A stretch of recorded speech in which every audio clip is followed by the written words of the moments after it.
DXDC Radyoman Report. Gidayo pa sa mga bisita gawas sa Tagum City ang official lighting of the giant holiday tree sa Davao del Norte gahapon na sa gabi November 24, 2023. Kauban ng pamilya higala og mga hinigugma, sadya nga gisaksihan sa Tagumeños og mga bisita ang gikahinamhinamang pagpasiga sa giingong pinakataas nga Christmas tree sa Pilipinas. Ang tema karong tuiga, Under the Sea, di inahimong disenyo ang mga sea creatures. Gani, butyag pa ni Tagum City Mayor Ray Uy nga karon pa lang nakaandam na sila kung unsa nasab ang tema sa sunod tuig.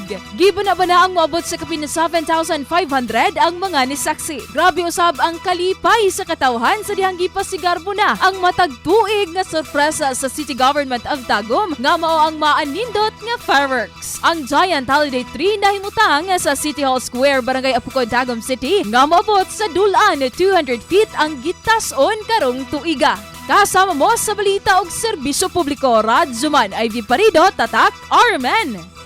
RMN News, Diretso Balitang Metro Davao.